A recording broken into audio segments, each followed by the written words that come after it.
Okay, cool.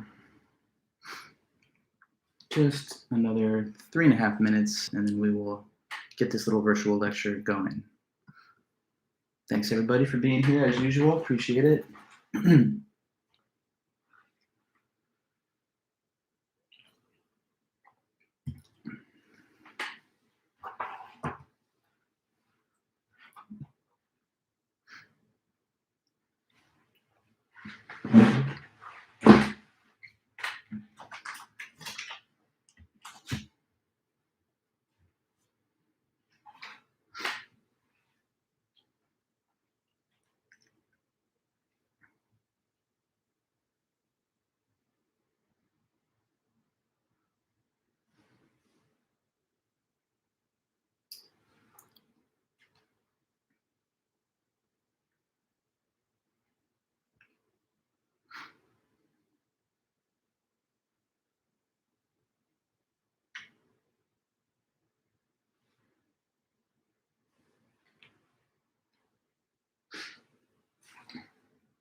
All right, guys, a little under a minute to go.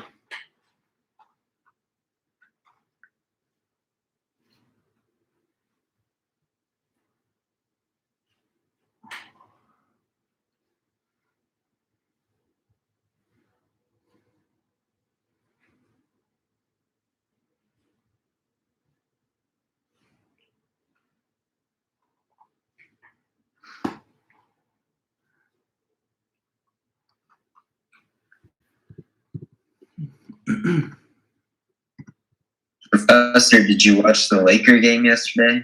Yes, I did. I saw that we were able to beat the Nets, and with Anthony Davis back, it looked like we had a little more chemistry. So yeah, I don't know if it's too soon to get high hopes or anything, but I feel like we can go on a run now, maybe a little bit. If we could beat the Nets, right? I think so too. It was a pretty solid game yesterday by the Lakers. Mm-hmm. Yeah, no, LeBron looked comfortable. They just got to get everyone involved, but yeah, I did see it. Anyway, good to see you guys. Hey, it's 2:30. I'm just gonna go ahead and get our meeting rolling now. Thanks so much, everybody, for being here, attending, and present today at the meeting. That's obviously our best chance to get all the best information and learning from this class. Feel free at any time to tap into the chat here and just let me know that you're present. I mean, I see you guys all in the gallery, so no problem. But as usual, you know, when we're on virtual live streams and stuff, for these first 2 weeks anyway, it's good to engage as much as you can. So when you have questions, comments, if there's something you want me to follow up on, expand on, or just offer your thoughts, please just feel free to get into the meeting. And, you know, that'd be good for me, for you, for everybody else here too. All right, guys. So let me just ask you, I know it's not like a formal attendance check, but go ahead and just leave a comment one time, just because I want you to kind of get familiar with the interface if you haven't been using it. So, you know, you can just say hello or whatever. Good afternoon. Hi, guys. Good to see you, everybody. Steve, Jaden, Jacinda, Andrea, Karen, Madison, Forrest, Justin, Aliana, Anthony, Gabby, Kiwi, Grace, Mena, Jamie, Ashley. There's so many of you guys, but it's good to see all of you, okay? So just wanted to get started with that. All right, so it's our first real class meeting. We're actually going to lecture a little bit and talk about some of the material in the book. And I think I said this on the first day, but just to make it totally clear, whenever you see like something designated in the text as a reading assignment, try your best to read it in the days before the meeting, so that when you come here, you already took at least one look at it. Sometimes those, topics will be a little confusing. Sometimes it'll be somewhat complex. But when you come here, I'll try my best to just bring it down to earth for you and make it something that you can understand to the best of our abilities. Okay. So we got a lot of different topics in this class that we're going to just go through one by one. And philosophy, as with other academic disciplines, is not just only one branch. There's many different subjects that people can specialize in within philosophy. Just as with science, you have physics or chemistry or biology. In philosophy, there's another number of special topics that people go into. And the first one that we're going to look at, there are many. There's ethics, there's epistemology, philosophy of mind. We're going to touch on all of those. But the first one that we're starting with, and the first one in our book, is the philosophy of religion. Okay, what you see here behind me is a whiteboard. I'm trying to keep this as old school as possible and as similar as possible to the way the physical meetings are going to be when we get in there on February 7th. So I'll put some notes here, and you can just copy your notes from the text, from the screen that you're watching, right? So just as we were in a real classroom. So yeah, our first topic in the semester, philosophy of religion. Philosophy of religion. We have a lecture today based on one argument that tries to prove that God exists, and we're also going to learn what is an objection to that argument today as well. But before launching right into the textbook and all that, I kind of wanted to ask some of us, or at least try and instruct you on what the word philosophy means in the first place. Let me ask anybody that's watching this, have any of you guys got an idea of the root meaning of the word philosophy? Like if you go back to the ancient Greek and you kind of translate the meaning of the word into English? Nobody? Anybody? Even a guess? What could philosophy possibly mean? If you don't know, that's totally fine. Obviously, I'll teach you, but just wanted to see if anyone had the background knowledge. It's okay to say you don't know as well, but let me get a little feedback from you in the chat if you don't mind. It's no big deal. Would it mean love for learning? Okay, good. More? Who is that, by the way, speaking to me? Amy. Amy, hi. Yeah. Okay, you're pretty close, actually. So here I'll tell you. Philosophy breaks down into two words, actually. And Madison, I see there in the chat, you're also on point when you refer to the term wisdom. So the word philosophy can be broken down into these two roots. Philia, that's where the word philo part, the prefix goes from. And then Sophia. Now, these are Greek words, which is kind of like, the ancient Greeks are the sort of Western ancestor of all Western philosophy that's, descended from them. Philia is to love. Okay, so philia, to love. When we call somebody a bibliophile, that's a lover of books. An audiophile, a lover of sound, and on and on. So philia is to love. Sophia, the second part of the word, it just means wisdom. Okay, so philosophy then, it just is a combination of these two old Greek words, and what it just means then is the love of wisdom, and a philosopher, using it in that sense, is a lover of wisdom.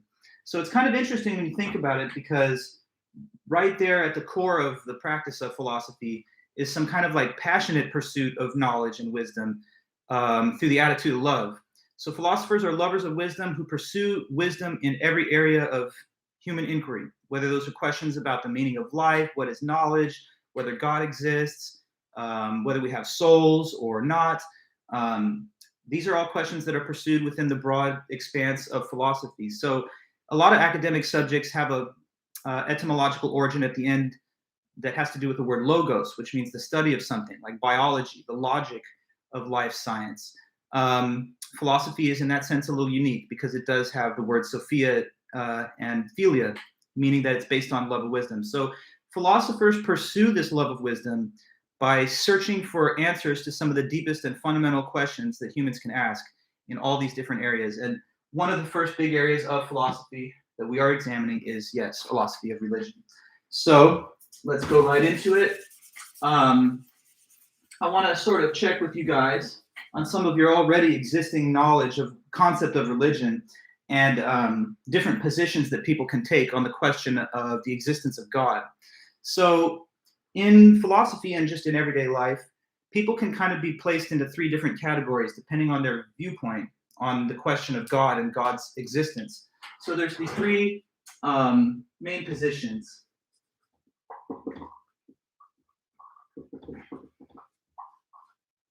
On God and the existence of God. So what I say, there's three main positions on God's existence. Now, just kind of create a little bit of a shield from the glare there. So some people fall into the camp of what we call theists. Okay, theists. Another category are those that are identifying as atheists. And then a third possibility that sometimes is also mentioned. Sorry, this is the letter H. Just want to make that easy to read. And then you also have got agnostics. So let's just try and give quick understanding, clearer definitions, I should say, of these three different words so that everybody's on the same page and we know what these views are. So theists. Maybe it's a word that some of us have heard or used in the past, or you have some kind of at least general idea. Who thinks they could tell me what is the meaning of a theist, or who is a theist? What person is this? What does this mean to be a theist? Somebody knows or has a guess? Let's hear it. Take a moment. Someone who believes in God? Correct, yeah. So it is a person that believes that God exists, right?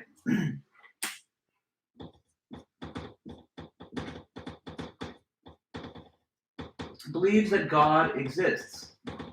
Okay? Those are theists. And just going from like statistics, most people are some variety of theists. Of course, there's many different world religions, and not everybody's a member of the same religion. But based on this general definition of theism, it extends throughout all of the different major world religions. So, I mean, it's not just that like Christians are theists or Jews or Muslims. Everybody who professes to believe in this kind of omnipotent creator God is a theist of whatever variety. So in the United States, I think we have upwards of 80% of the percentage of the population that identifies as some variety of theist. But there is a contingent of those that are not theists. And in fact, I've heard it said and reported that atheism and agnosticism are actually growing as a share of the population at a more consistent rate than perhaps in previous generations. So we know then that theists are those that believe God exists. Next question would be then this, sort of the contrary. What do you think is an atheist, if anybody could guess? Whether... Who doesn't believe in God? Yes, and also, there you go, thanks, Madison. It is a person that does not have a belief in God, so they do not believe that God exists.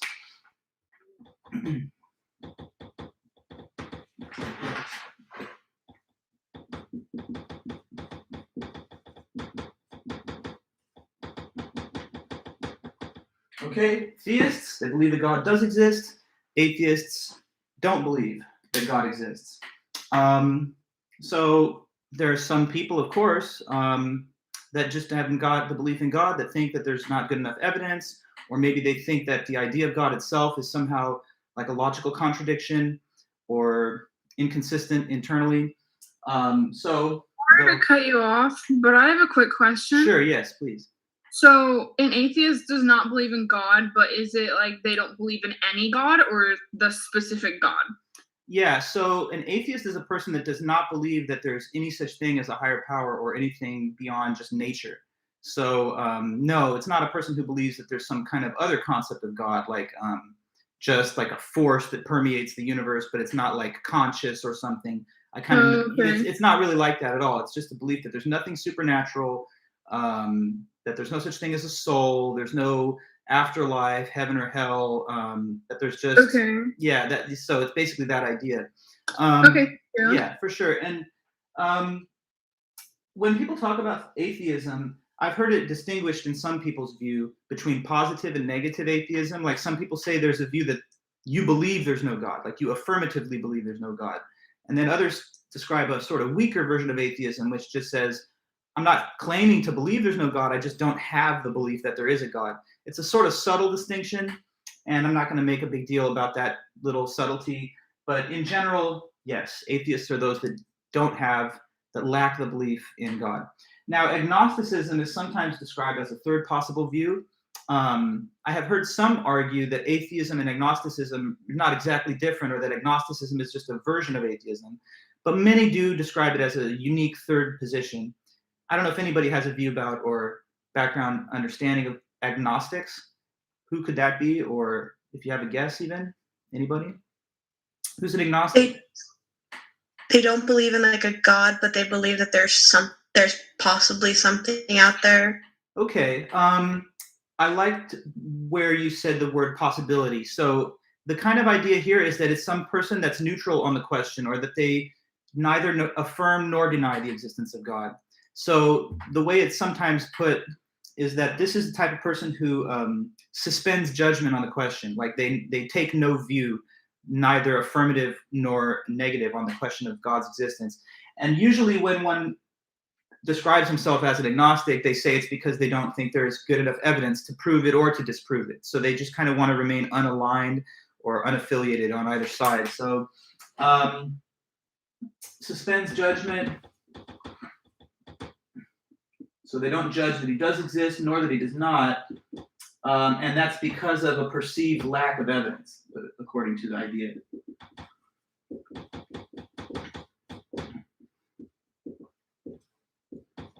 Okay, so theists, atheists, agnostics, different views, and people in this world all are in some of these three categories. Like each person can be distinguished as either a person that believes in God, doesn't think there's a God, or just doesn't really have an opinion on the matter.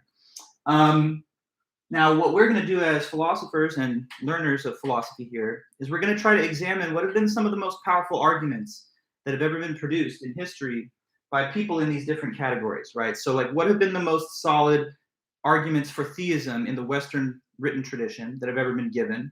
And what have been the criticisms and the objections against those? What arguments have been given by atheists throughout the generations to try and make the case for their view? And what are the objections and criticisms of their opinions and arguments? So that's kind of the first big goal for us, to try and become familiar with, knowledgeable about some of the classical arguments for God's existence that we have in our Western written history. Okay, so that I guess leads us into our first big author. I'm going to clear the board to create some room to start making those new notes.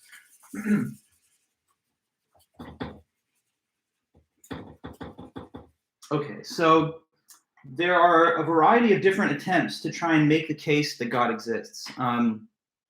Probably you know some people that believe in God and they just say they believe it because they believe it strictly on faith, or they haven't really thought about why it's true. They just accept that it's true. But there have been extremely detailed attempts to try and make proof that God exists.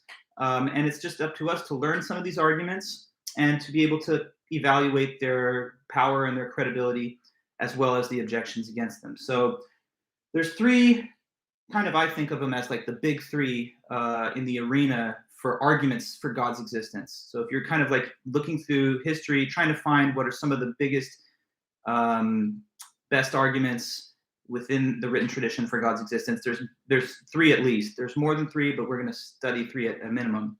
So the first one of these three is what we'll start on today, and it is called the ontological argument. Okay, so that's the main point of today's meeting, to get clear on the ontological argument, to know what it says, how it tries to make the proof of God, and what is at least one objection to it. So here is the name of the argument.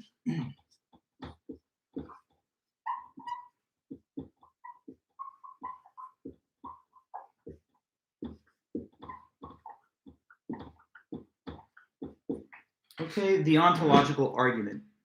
Now, the author who wrote this argument in the first place is this man, and his name is Saint Anselm.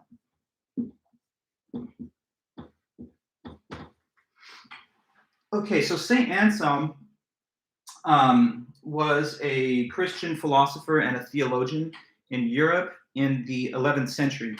So he lived, these are the dates of his life, from the year 1033 to 1109. So that's like, he was born almost 1,000 years ago. This is now 2021, so he was born in 1033. But in his life, he achieved notoriety as a scholar and a church leader. And that's why later on, after he died, he was canonized in the Christian church as a saint. So that's why he has the title of Saint Anselm. The title of saint was given to him prior to the breakup of the Christian church into the Protestant and Catholic divisions that in the Protestant Reformation. So today, the lineage of saints are associated with the Catholic Church, but this would just be called the Christian Church at the time that he was living. So he was the Archbishop of Canterbury, a learned person and a church scholar. He wrote a book, which the date of publication is around 1077. And that book has this title. It's called The Proslogion. So the Proslogion is Anselm's book from 1077. And that book contains the first written account of the ontological argument, and that's what we're studying here. So we are studying the ontological argument as presented by St. Anselm in his 1077 book, The Proslogion. And again, this is an attempt to try and prove that God exists, to try and make a rational argument that he thinks can prove the existence of God. Now, we'll get into all the details of the argument in just a moment here, but I want to make one more point based on the idea of the argument before we do that. So this argument is an argument that is not based on empirical evidence, okay? And let me just write that term here down for you for a moment, or actually, since it's already plenty of room on the board, I'm just going to type this one into the chat. So, empirical evidence. Sorry, one second. Here's my question to everybody here. Does anybody have any kind of guess as to what the word or concept of empirical evidence is? What kind of evidence is empirical evidence? Because this argument's not based on it. It is not based on empirical evidence. But I want us to be clear about what that means first. So, is it like hard evidence? Okay, good one. By the way, who's that? Sorry. It's Joe. Hey, Joe. Yeah. So, hard evidence. Maybe you could say a word more. What do you mean with that? Like some kind of data or something that like has a backing to it. Okay. Instead of like just general belief, like a specific occasion where the only proof could be the existence of God. Okay, good. In some of that has some good accuracy. Let me kind of expand on it a little bit. And then I see here in the chat, Madison, you say accumulated evidence. Andrea, you say based on an observation. Isaac, you also say based on an observation. And so that's getting into the right kind of idea now. And let me just expand on it. So yes, empirical evidence is evidence that can be observed by the five senses. So it's sometimes thought of as like physical evidence, something that you could, at least in principle, see, taste, touch, hear, or smell. So for example, everybody, do we know that, or is there evidence, I should say, that the dinosaurs existed? Is there such evidence? Yes, there is. What's the evidence? The bones. The bones of the structure. fossils, right, that we've recovered in archaeological excavations. And then we, assemble these skeletons, do carbon dating on them, and that gives us pretty clear empirical evidence for the existence of dinosaurs. So I'm telling you, this argument is not based on empirical evidence. I don't want that to create a bias against the argument in your mind right away, but it's not based on empirical evidence. So in other words, it's not like the author says, hey, look, I have this like physical piece of fabric that we recovered from someplace, and this is the proof of God's existence. Or, I have found this special crystal or something, and if you peer into it, you will see the signature of God. It's nothing of that kind, right? So instead, this is an argument that is based purely on ideas and concepts alone. So it's just based on pure abstract ideas. This is why it's sometimes called an argument based on a priori considerations, things that you can imagine or understand just sitting in your armchair without having to get up and investigate the world physically at all. So this argument does not rely on empirical evidence, but yet it does seek to make this case that God exists. So let me try and start building up the argument for you and laying it out piece by piece. So he starts off the piece of writing by asking his readers, you guys and me, so what was the empirical evidence definition? Let me make sure you get it, Steve. Here, I'll put it in the chat.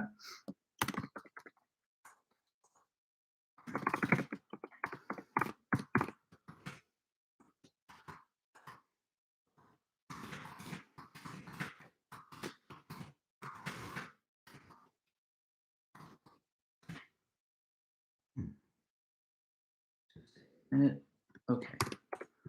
Empirical evidence. Evidence that can be perceived or observed by the five senses. Okay, good. Now, to begin his argument and to try and get his case underway, he asks the reader, what is God believed to be? Or what kind of being is God believed to be? So this requires us to kind of just think for a moment about what are the characteristics or attributes that are commonly associated with the concept of God. And so I'll just ask all of us to try and suggest a few points on that, and we'll add them to the board here. So attributes of God.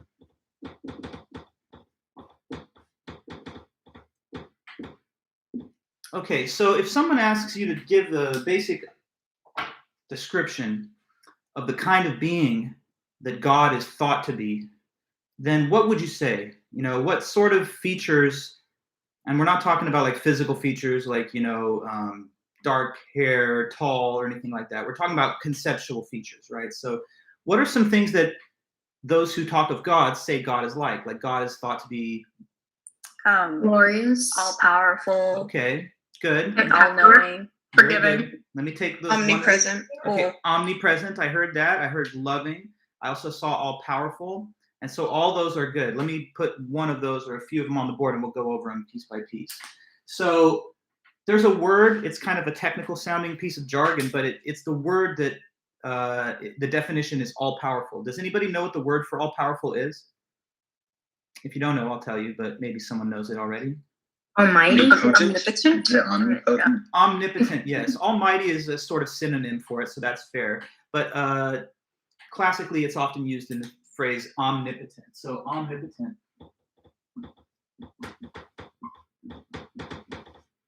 And yes, omnipotent does mean all powerful. Okay, so just about that word omnipotent. The first part of it is the prefix omni, which means all. And potent refers to power or potency. So having all power, being all powerful, is being an omnipotent being. And that is one of the qualities that is often associated with God. That God, is all powerful, so he can do anything through his will, and there's nothing that God lacks the power to do. Simply through deciding or willing that it be so, God could cause anything to happen, and nothing escapes his power. So omnipotent, that's one of the features, yes. What is another one? I know some have already been suggested here, but let's get another one by one. So beyond omnipotent, we could say what else? Because it's not just all powerful, but they also say, I saw some of you wrote loving, or at least Jimena, you did. And that's another one, but it's not just a somewhat loving, it's infinite love. And so there's a word for that too.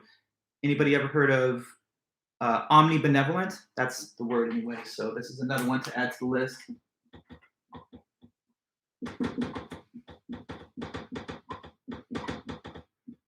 Omnibenevolent, all loving or all good. So God is thought to be not just a powerful force, but a force for like evil or something, but an infinitely powerful force that also is infinitely good and righteous. So God is thought to be the most just and righteous being possible. He's benevolent to the infinite degree. So omnibenevolent is all good. I see, Isabel, you wrote eternity. Part of existing for all eternity is being omnipotent, but fair enough, there's another aspect of being present everywhere all the time. And that's another one of these qualities that is often listed in just general discussions of the idea of God. Does anybody know the word I'm looking for here? If something's everywhere all the time? Omnipresent. Omnipresent. Yes, thank you. Omnipresent. That's the next one. And there's one more that we've not mentioned, but it's important. We can't forget it. But let me just add this to the board. Omnipresent, that just means all present. Okay, and let me kind of explain that to us for a moment.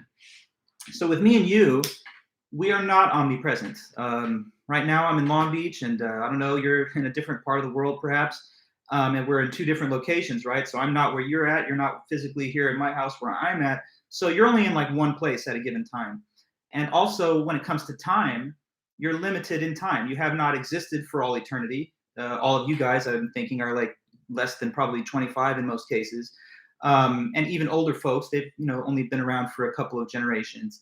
And of course, we have a finite lifespan, sadly enough. So we only exist for a limited time and space. But God, they say, is everywhere all at once and for all time. So God is here, there, and everywhere, somehow just saturated throughout reality. And there's no time here where he doesn't exist, no place where God is not present. So God is thought to be omnipresent, all present. One more, if someone can hit me with the last one I'm looking for here. Okay, good, Brendan, very good. Omniscient. What does it mean to be omniscient? That's the word. Means all-knowing or knowing everything? Yes, all-knowing, correct. So one more to add. I'm going to move over to the other side because I'm kind of like blocked by a table here. But yes, that is omniscient, which means all-knowing. Okay, so omni, again, meaning all. And scient is the suffix here that comes from the Latin word scientia, which is the original root of the word science. And in its origins, it does just mean knowledge. So God is thought to have all knowledge. Nothing is hidden from God. Nothing is a secret to God. If God exists, he knows every fact from the grandest, largest scales down to the tiniest little infinitesimal details. So that's the case about God. So looking at all these different features and kind of summing them up, that's what Anselm does for us as the essay begins. And he says, when you think of God, even if you don't believe in God, just thinking about the definition of the concept, it leads you to this sort of range of attributes. And the way that he kind of summarizes these is that God is thought to be just the greatest conceivable being. So what all these different attributes kind of add up to in total is the greatest conceivable being. Okay, I'm just trying to create a little visual on the board for that. So if we distill these features down to their essence, we are now then just talking about the greatest conceivable being.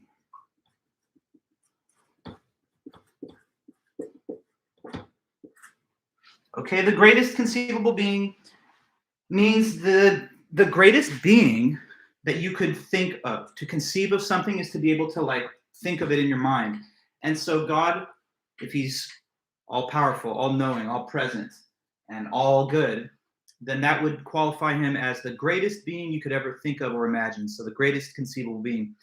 And there are phrases that he uses to express this concept of the greatest conceivable being, and some of which are a little bit of a confusing phraseology, and I just kind of want to make it easy for you to understand. There's one part, actually at multiple occasions in the writing, where he uses this somewhat awkward term to just talk about the greatest conceivable being. So he will often refer to that being in this way, as the being than which none greater can be conceived. When you see that, I don't want it to like throw you off as you wonder what this means. It just means greatest conceivable being, but he likes to say it as a comparative, like the being than which none other can be conceived of as greater. Okay, so in other words, the greatest conceivable being, or if you like, in his terms, the being than which none greater can be conceived. I had a question. Yes, 1 second, I'll get that. Okay, than which none greater can be conceived. Yes, what's that question? So are you defining the greatest conceivable being as to what he states, basically?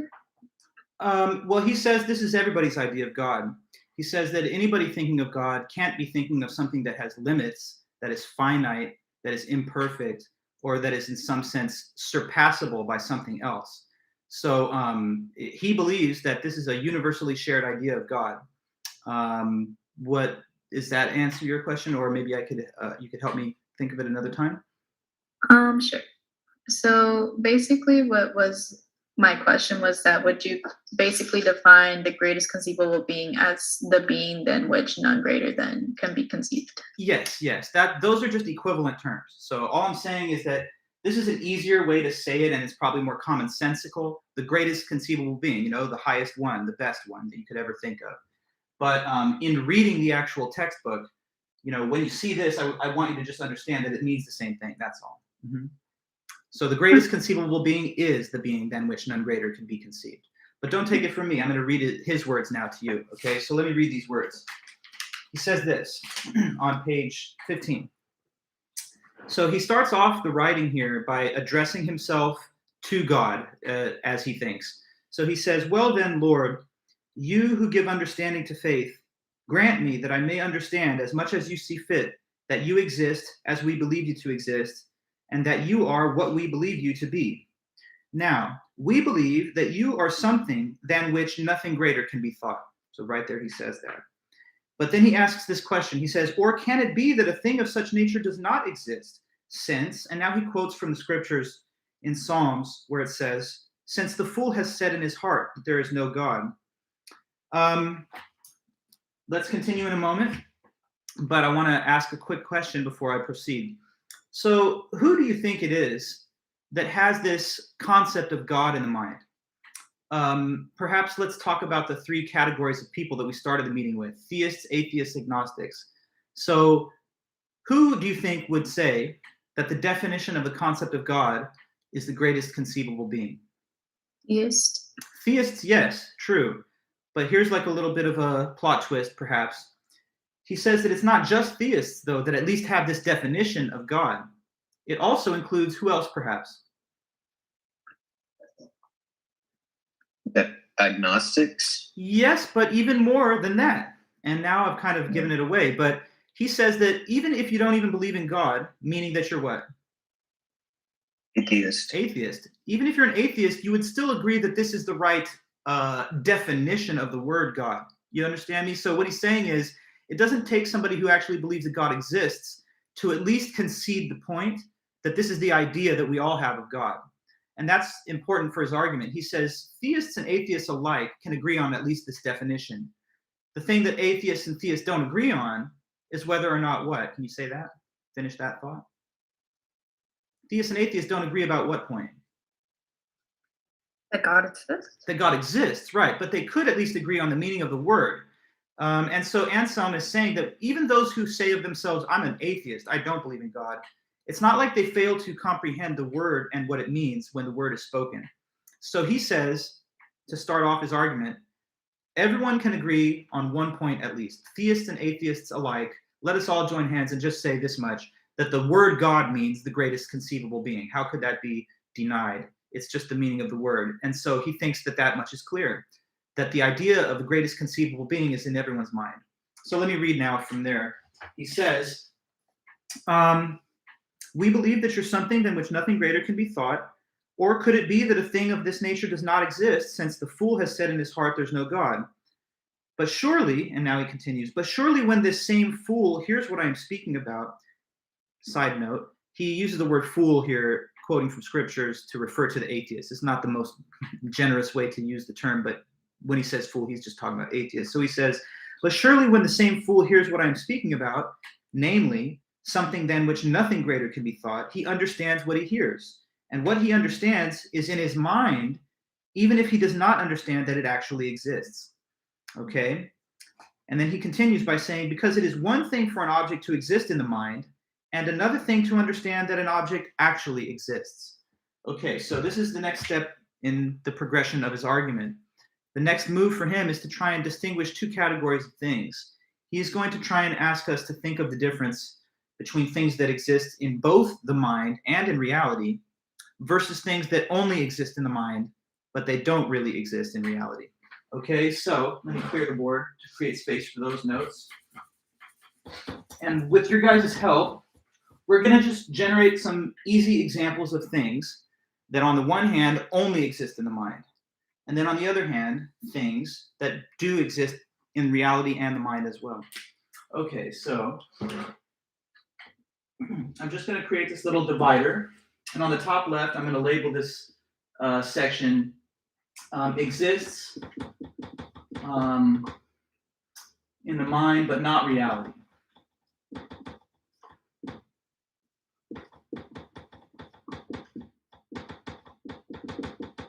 And over here to the top right, I'm just labeling this side exists in both the mind and in reality.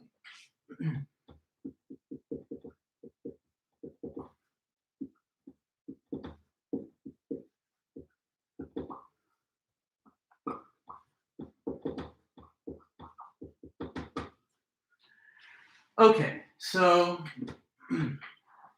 let us start with the left side here. And all I need is some random examples of things that are like just not real though. Like they're objects that we talk about, but they don't exist in reality. So fictional things, creatures of fiction, beings of myth. Like what? Unicorns. Unicorn? Okay, good. Very good example to start off. Unicorn. The mythical horse with a horn that protrudes from its forehead. There's no such thing in reality, but it is a creature of fantasy and fiction and film. So that's a good example. That's something that it's in the mind, like we're all thinking of one right now. But no matter where you go in reality, you'll never see one because it's not a real thing. Okay, good. So you got a good example. Now I think you understand the sort of genre here of examples. So what are some other things just to add to the list? Aliens?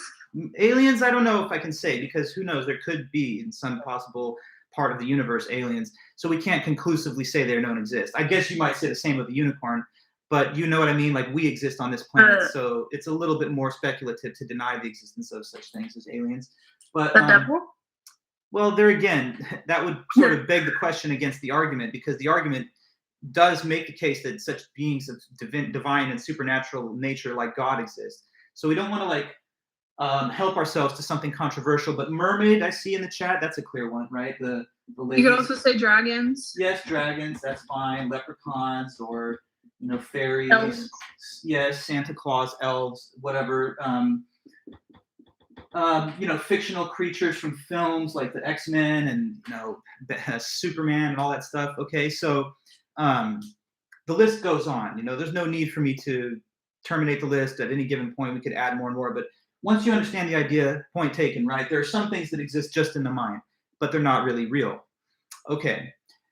Now over here on this side of the divider, we're going to come up with some random examples, but these are things that do exist in reality. So, I mean, it should be pretty easy to point out those things, because just look around you. It's just all kinds of stuff that's real, but you could also think about it. So what are some things that are real things? They're not just in your head, but they're out there in the world too.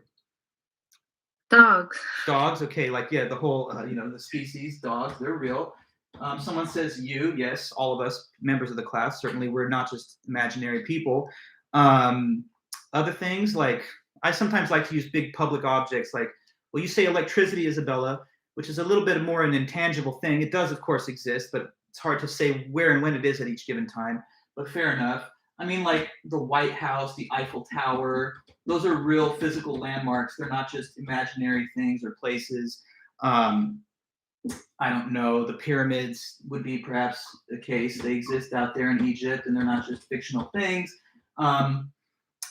Anyone else with just something random? I don't want to just be the only one. Maybe one or two more. I know it's perhaps Elon Musk. Elon Musk, okay, fair. Yeah, even though sometimes you wonder if he's real, but yes, he's not simulated.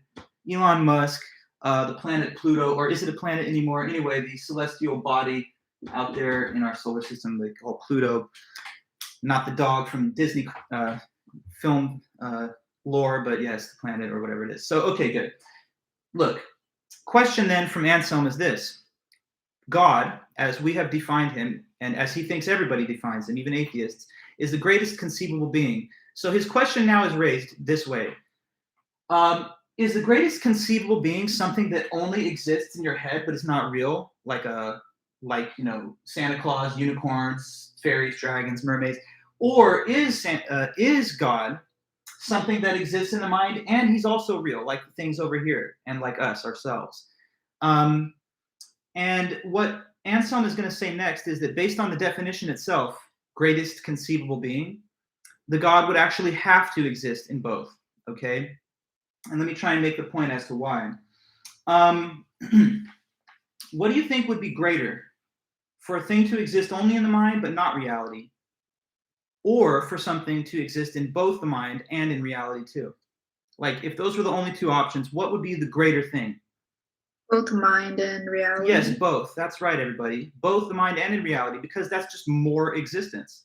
Things that exist in the mind and in reality have however much existence that these things have, but also additionally, they're objectively real. They're not just figments of your imagination. So he would say then that it is greater for something to exist in the mind and in reality than for it to exist in the mind alone. And what did we say was the definition of God? The what kind of being? Greatest conceivable Being, yes. So now you guys, hopefully you're getting the picture. He says that God has to exist in the mind and in reality, because if he only existed in the mind, right, like this stuff, then that would mean that he's not what? If he only existed in the mind, then God would actually not be what? Real? Well, he wouldn't be real, but of course, being not actually real, he would also not be the what? The greatest. That's right, Wan Young. So to be the greatest conceivable being, he says you would have to exist in both the mind and in reality, because it's a contradiction to say that the greatest being is only in the mind. Something that only exists in the mind is less great than another thing which exists in reality too. So we would actually have a contradiction if we say that the greatest conceivable being only exists in the mind, because that would be equivalent to saying that the greatest conceivable being is not the greatest conceivable being, which is impossible. So there you have it. That's why he says God has to exist in both the mind and in reality, because once again, if he didn't, he wouldn't be the greatest conceivable being, but everybody already knows that the definition of God is the greatest conceivable being. You guys follow me there? So why does God have to exist in the mind and in reality? Someone tell me. So he can be the greatest conceivable being in reality and non-reality. Yeah, it's because otherwise he wouldn't be the greatest conceivable being, but that's the universally accepted definition of God, which he thinks even atheists have to concede.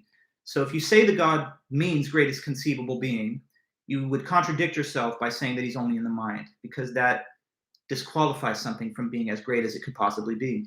Let me read then his words, and you'll hear him say this in his somewhat old-fashioned way. He says here, it is one thing for an object to exist in the mind, and another thing to understand that an object actually exists. Now he gives an example here of a painter who thinks of a painting that he wants to paint beforehand, and then later, of course, goes to the canvas and actually paints it out. And he says, at first, the painting is just an idea, and it's not in reality. But then after he actually composes it, it's both out there, outside of his mind, on the canvas, and it's also something that he can think of just as he did before he created it. So that's one example he gives of something that was only in the mind versus in the mind and in reality. So he says, when a painter plans beforehand what he's going to paint, he has the picture in his mind, but he does not yet think that it actually exists because he has not yet painted it.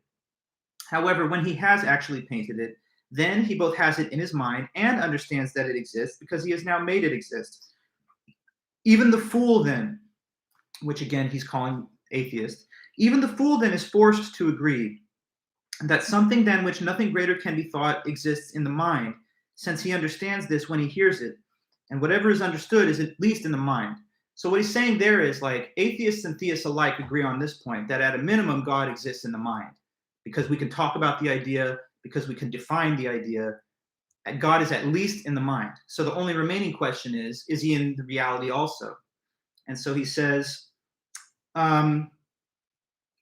Surely that than which a greater cannot be thought cannot exist in the mind alone, because if it exists only in the mind, it can be thought to exist in reality also, which is greater. If that than which a greater cannot be thought exists in the mind alone, then that than which a greater cannot be thought is that than which a greater can be thought. But this is obviously impossible. Therefore, there is absolutely no doubt that something than which a greater cannot be thought exists in both the mind and in reality. Okay? So this is an argument that is sometimes referred to as using the strategy of reductio ad absurdum. So let me try and explain to you what that logical tactic of argument is, because it's used in this case.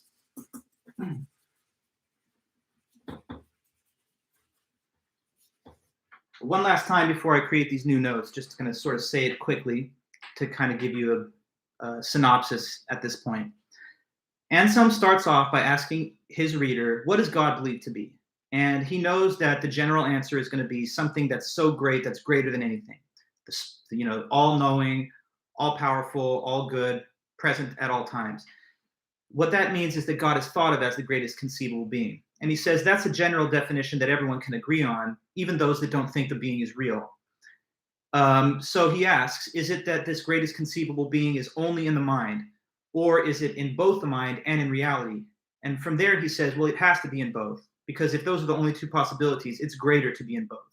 And God, defined as the greatest, would lack for something. He would lack for some kind of greatness if he only existed in the mind, which would be incompatible with the given definition. So given that he's defined as the greatest conceivable being, and furthermore, since it is greater to exist in the mind and reality than only the mind, God therefore must exist in both, which means that he's real, which means that he's not just like a fictional thing like Santa, but something that's actually objectively real and not just in the mind. Now, the method of argument that's kind of been employed here, well, to write down the arguments themselves is a bit of an extra task. Sometimes you just have to discursively reason through it and talk it out. But the idea, if you would like to have a few direct notes on that,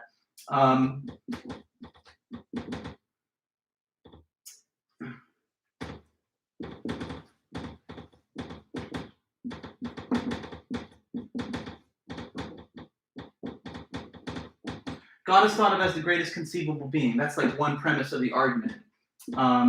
It is greater to exist in both mind and reality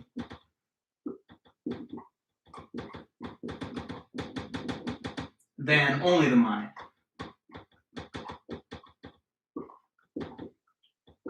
So, conclusion, God exists in both.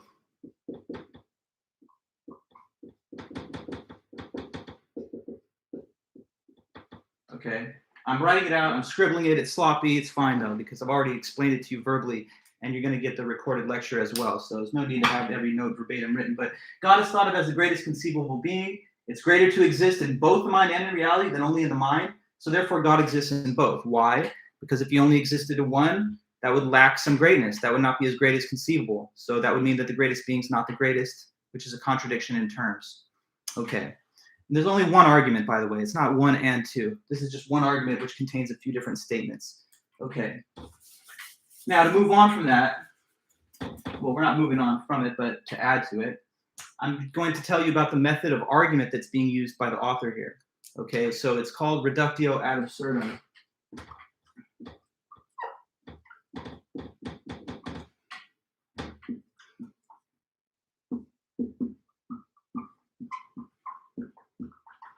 Okay, now reductio ad absurdum.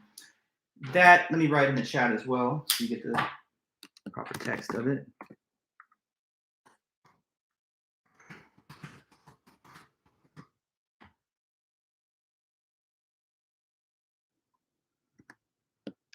Okay.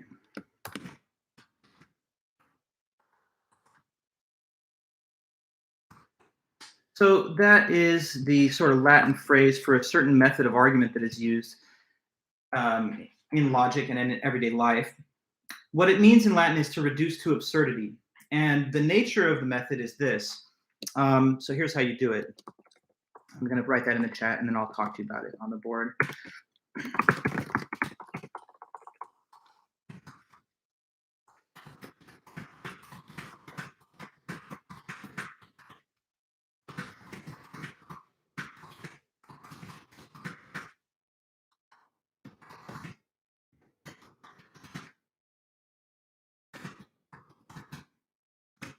Okay.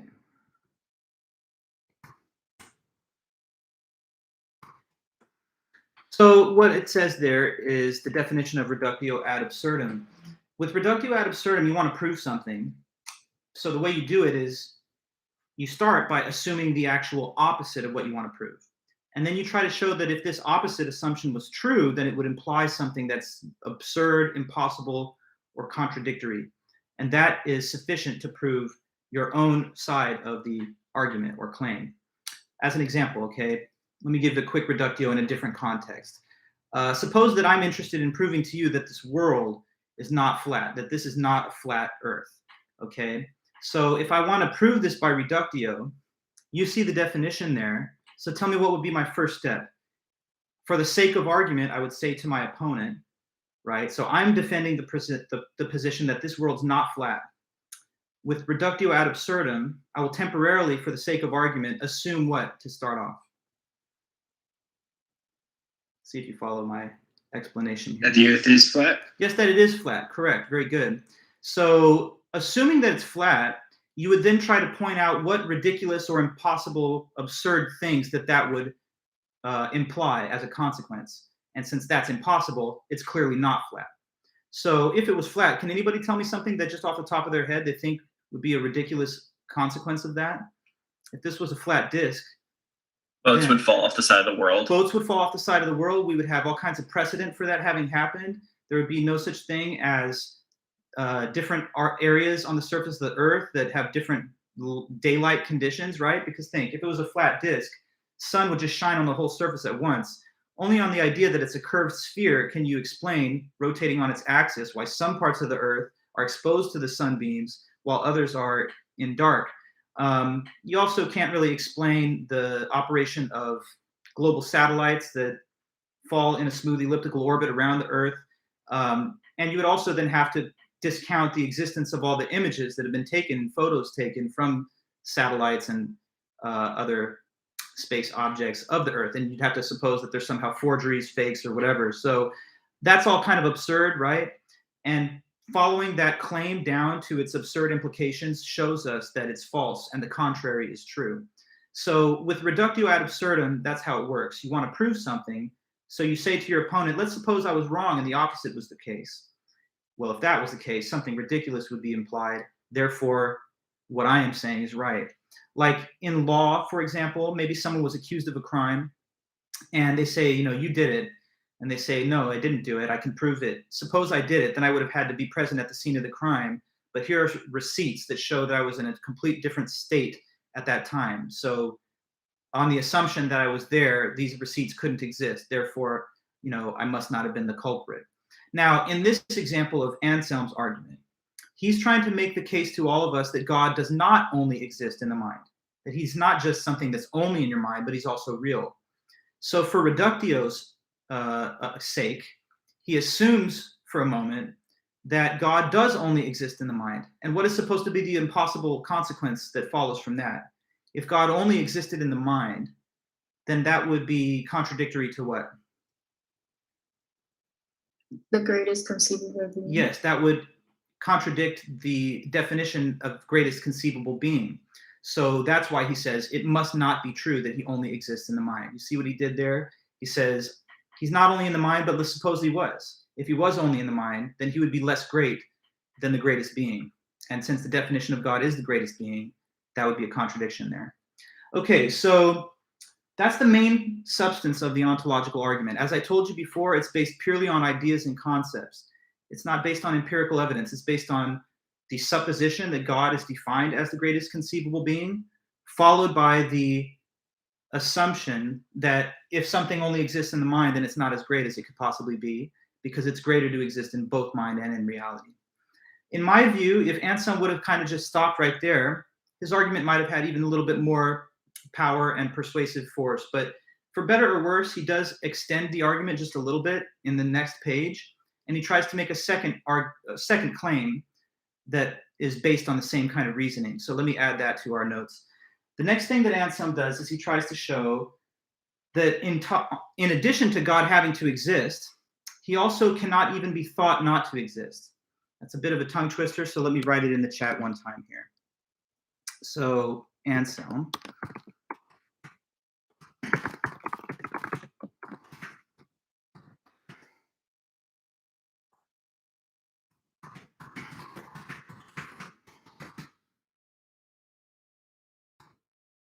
Okay. So Anselm next argues that God cannot even be thought not to exist. And that's a separate claim. It's one claim to say that the being must exist, but it's separate and beyond that to say that he can't even be thought to not exist. And the reason that he says this second thing is in keeping with his original argument for God's existence. It's this idea. He says, well, some things can be thought not to exist. Like me or you, for example. Like, although we exist, and that's great, we can all imagine, sadly, a situation where we never existed in the first place or where we won't exist anymore later. But he says that things that can be thought not to exist are not as great as things that can't be thought not to exist. So since God's definition is the greatest conceivable being, once again, he would be imperfect or deficient in a certain way if he could even be thought not to exist. So let me write that down here for you guys.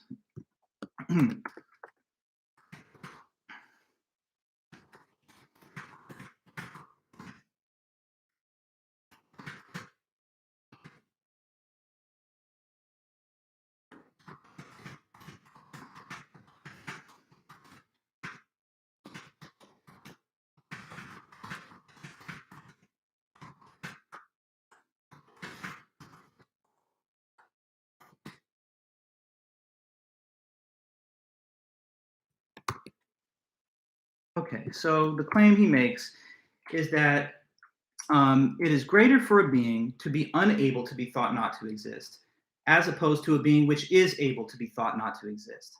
Okay, so if something can be even imagined as non-existent, that by itself qualifies as something imperfect about it. It's greater, more durable, more powerful for something that cannot be thought not to exist.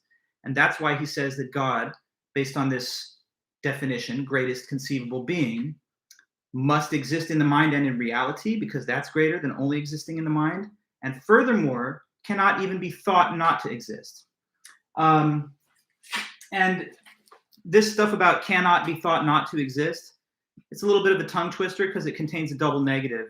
So just kind of get comfortable with that phrase. God cannot be thought not to exist. So the question is, can he be thought not to exist? And with it, God, at least, the answer is no. He cannot be even imagined as non-existent. Because if he could, that would be another defect or flaw, which a perfect greatest being couldn't have. Here's the way he puts it. Okay, he says on page 16, and certainly this being so truly exists that it cannot be even thought not to exist. Because something can be thought to exist that cannot be thought not to exist. And this is greater than that which can be thought not to exist. Okay, so just, be patient with yourself as you hear these words that are sometimes a bit confusing, but keep your mind on the underlying thread of reasoning here. The idea he gives is that things which can be thought non-existent are less perfect and great than things which cannot be.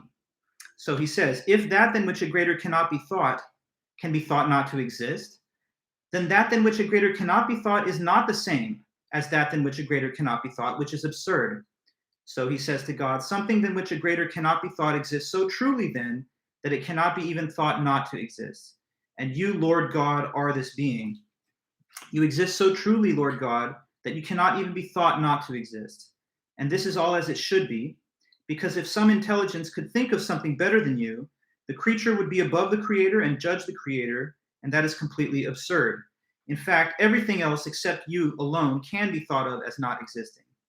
You alone, then, of all things, most truly exist, and therefore of all things possess existence to the highest degree, because anything else does not exist as truly, and so possesses existence to a lesser degree.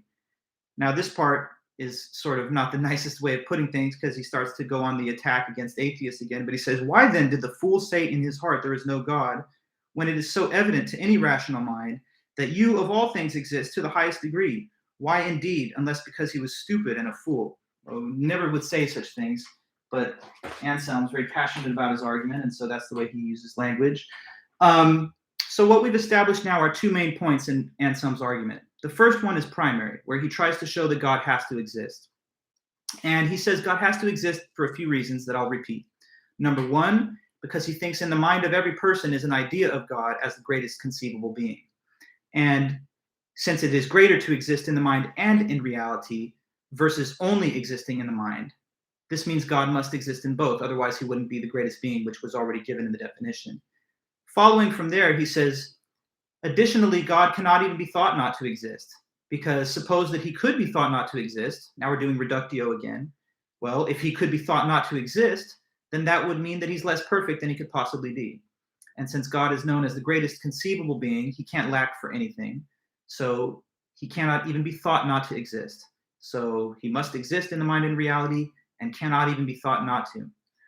But this leads us to one last difficulty that he has to grapple with, which he does.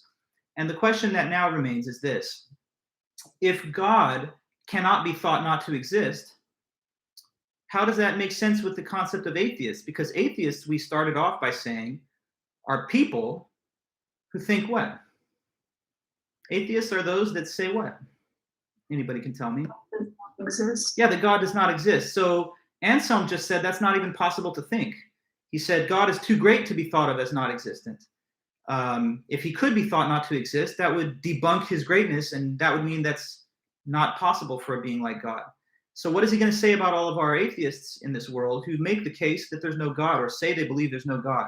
Because Anselm has just made an argument that this is not even a possible belief state to have, the belief that there's no God. Well, here's how he settles that issue. He says that when an atheist or whoever says, I don't believe in God, or I think there's no God, he argues that they're not really understanding the concept of God properly, that they may be substituting for the idea of God some idea of a lesser being, and then they're merely using the word, which commonly refers to God, but they have the wrong idea. So he basically says those are not thoughts about God, actually, and therefore they do not count as thoughts that he does not exist.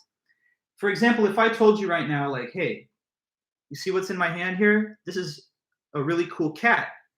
You know, you'd be like, this guy does not think the word cat means what it really means, because he uses it in reference to a marker, which is not the ordinary meaning.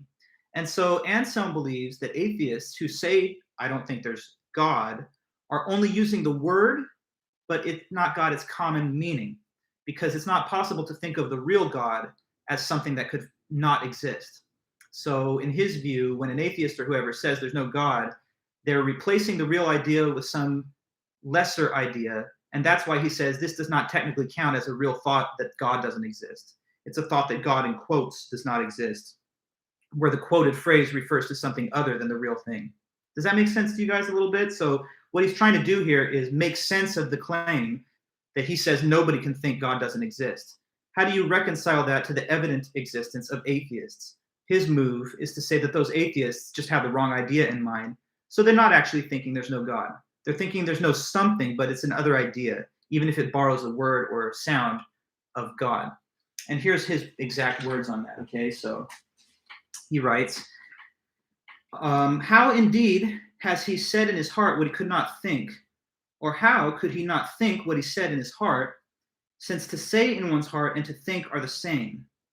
But if he really both thought because he said in his heart, and did not say in his heart because he could not think, then there is not only one sense in which something is said in one's heart or thought. Now here is the key passage here.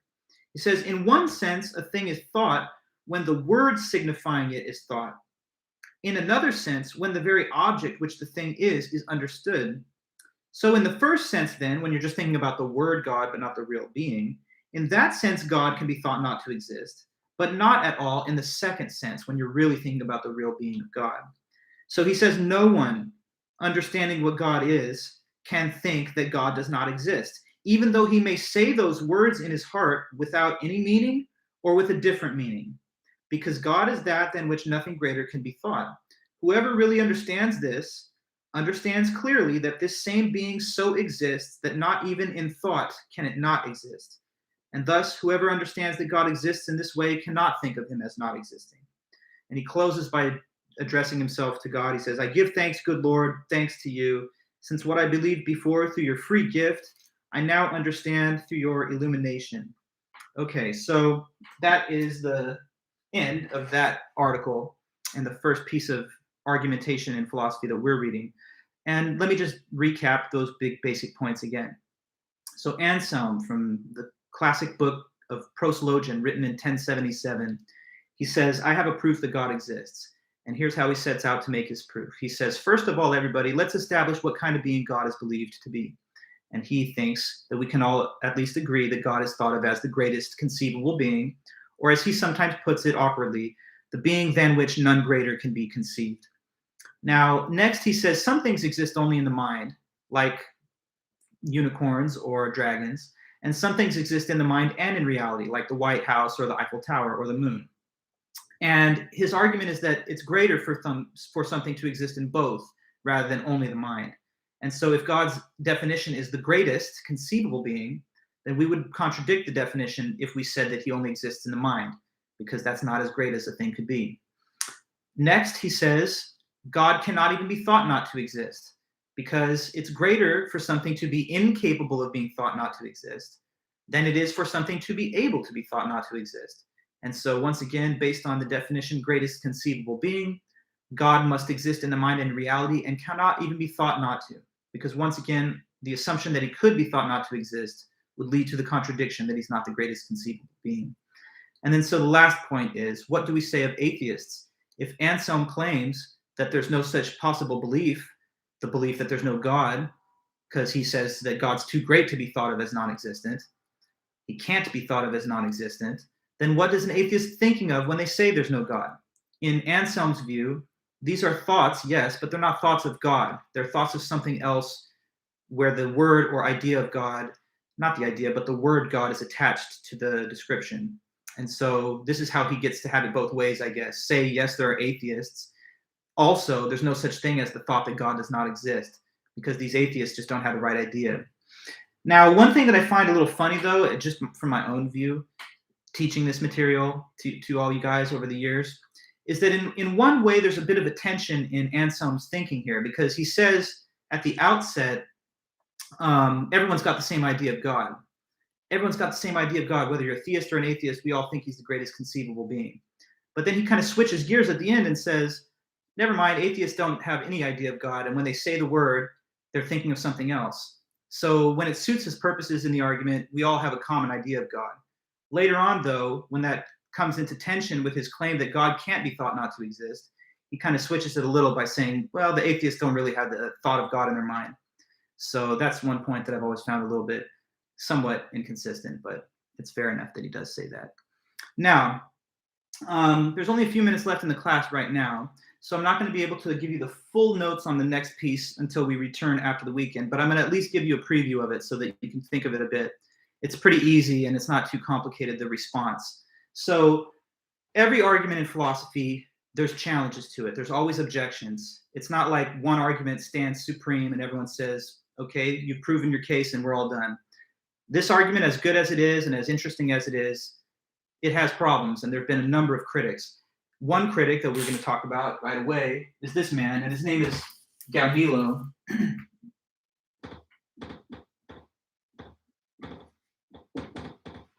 Gavrilo, the name that you see on the board, I'm putting in the chat as well. He was a Benedictine monk who lived at the same time as Anselm, and he read Anselm's argument, but he found fault with it. Interesting thing is that he himself is a Christian monk, so he's devoted his whole life to belief in God. Therefore, he actually agrees that God exists, but what he doesn't agree with is the argument that Anselm has used to try and make proof of God's existence. That's another important thing for all of us to realize. Like, sometimes two people can agree on the conclusion of an argument, like they both agree that God exists, but they may not find favor with another person's case for that conclusion, you know? So even though Gavrilo is a fellow theist, like Anselm, he's not a fan of the ontological argument, and he doesn't think it can prove what it tries to prove. So here's his problem. He says the structure of the argument given by Anselm is that if something is the greatest conceivable thing, then it must exist, because it's not great, or it's not as great if something's only in the mind. So what Gaunilo does is he kind of creates a parallel to Anselm's argument where he thinks it will show us the essential absurdity of what Anselm's trying to prove. So Gaunilo asks us to entertain in our mind the idea of what he calls the lost island.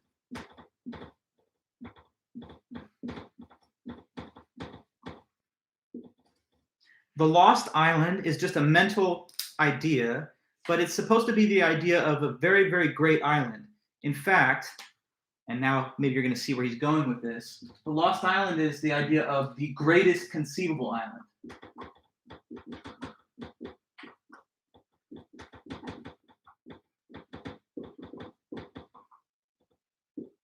So whatever makes islands great, this island is to the absolute maximum. You know, best weather, best views, best beach, whatever.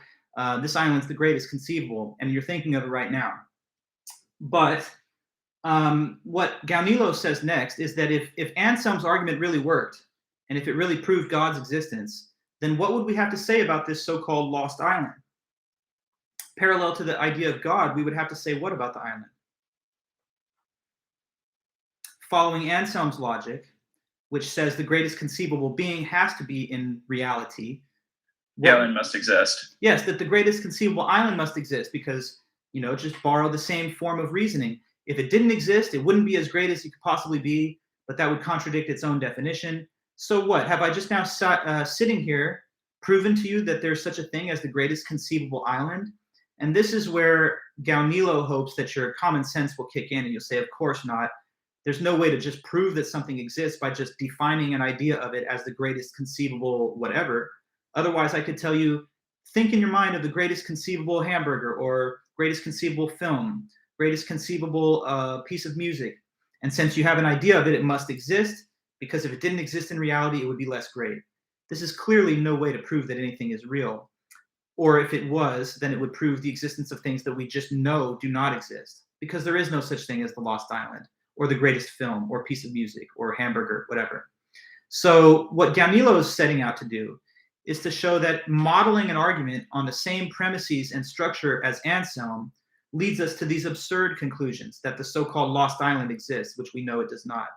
So we should find no greater confidence in Anselm's argument than we should in this made-up parody of it involving the island. Now that's a bit fast, this last 5 minutes of discussion about Gaunilo. So I will take some time at the beginning on Monday to work this over a little more with you. But I didn't want to leave you without at least a few thoughts on it so that you understand there's going to be critics, right? So last word as I let you guys go. Anselm tried to show God exists just based on the idea of him as the greatest conceivable being and the related notion that it's greater to be real in mind and in reality than only the mind.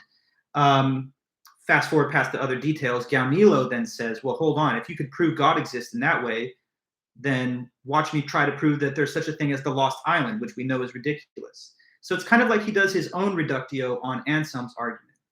He says Anselm's argument does not work, but assume that it does. Assume to the contrary that it does work.